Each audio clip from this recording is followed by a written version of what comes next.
जब भी किसी व्यक्ति के कार्य में अहम भाव प्रबल हो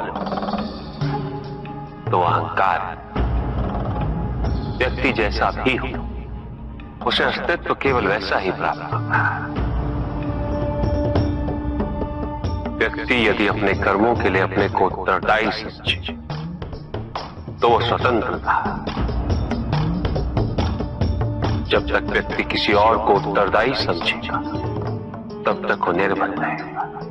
व्यक्ति यदि ये सोचे कि उसके दुख का कारण कोई और है तो सुखी कैसे रह पाएगा? यह असंभव है, क्योंकि दूसरों को परिवर्तित करना उसके वश में है। वो तो केवल अपने आप को परिवर्तित कर सकता है। यही एक स्वतंत्रता है उसके पास। जो पीड़ा है, जो कष्ट है, व्यक्ति के अपने फल है, अपने निर्णय के फल। और जिस दिन वो अपने निर्णय परिवर्तित करते उसी दिन उसके जीवन में परिवर्तन भी आता है। जिन्होंने जीवन के प्रति घृणा सिखाई उन सभी व्यक्तियों ने पृथ्वी को नर्क बनाने में अपना योगदान दिया।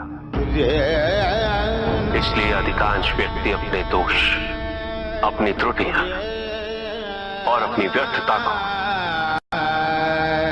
जीवन पर आरोपित कर मुक्त हो जाते हैं।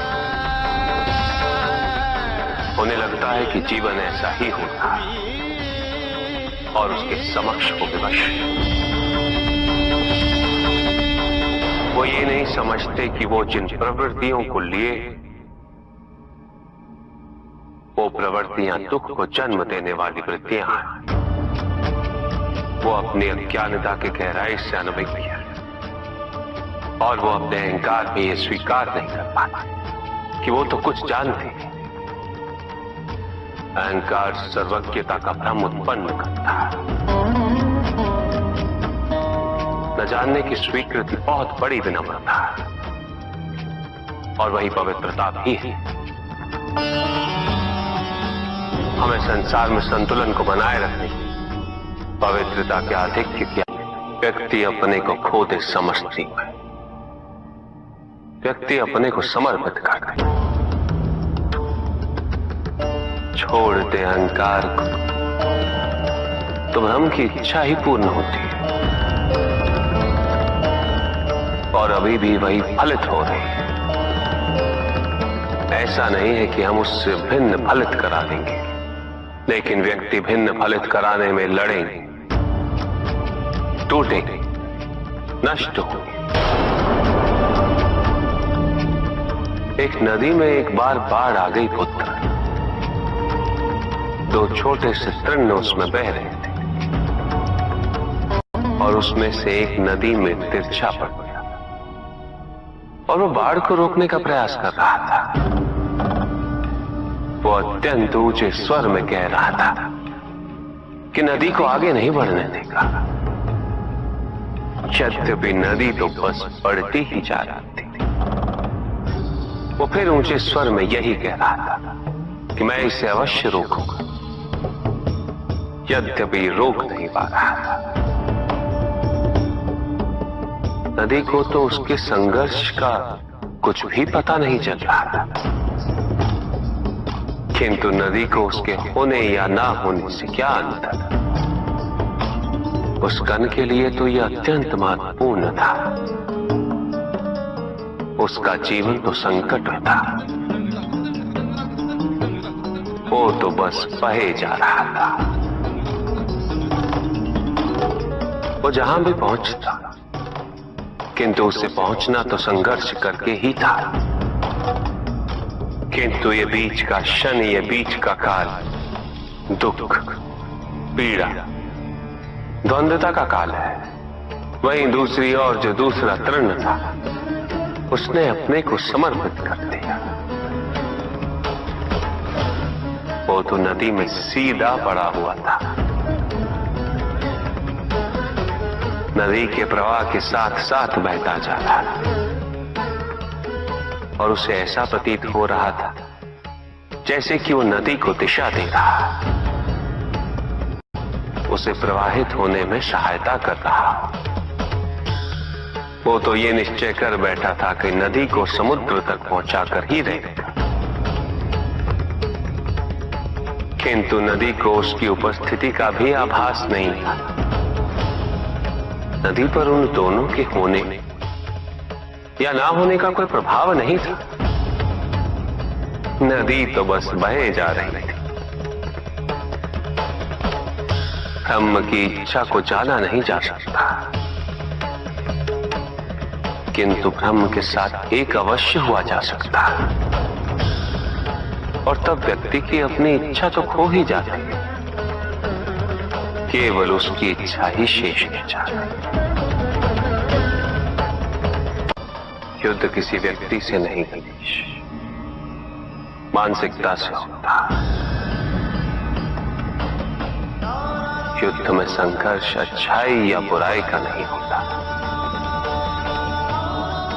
सभी में अच्छाई है और बुराई भी है पुत्र।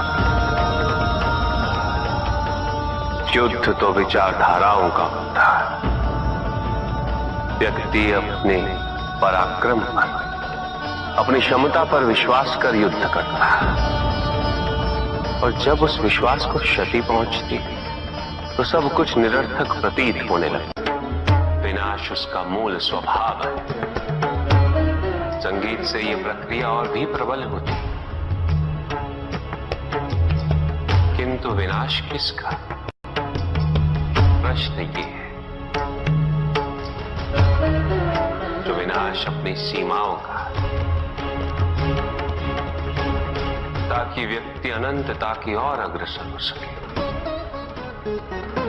तो ये विनाश आंतरिक है, और उसमें संगीत सहायक अवश्य होता। किंतु यदि मन संकीर्णता के बाहर ना आ पाए तो विनाश भारी होता, और संगीत इसमें भी सहायक होता। ऊर्जा की अस्थिरता शांति से आती, और स्थिरता के लिए अनिवार्य है शांति। अस्थिरता तो केवल अविश्वास से आती है। ईश्वर सच्चिदानंद है, त्रिकाल बाधित है,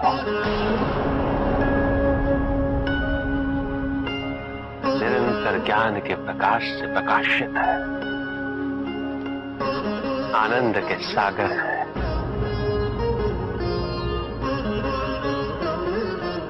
ईश्वर ही सृष्टि के परम तत्व है, निरंजन है, निर्विकार है, निर्गुण और निराकार है, साथ ही सगुण और साकार भी है। और वही संसार के सृजन करता, वही संहार करता भी है। सर्वव्यापी, सर्व अंतर्यामी,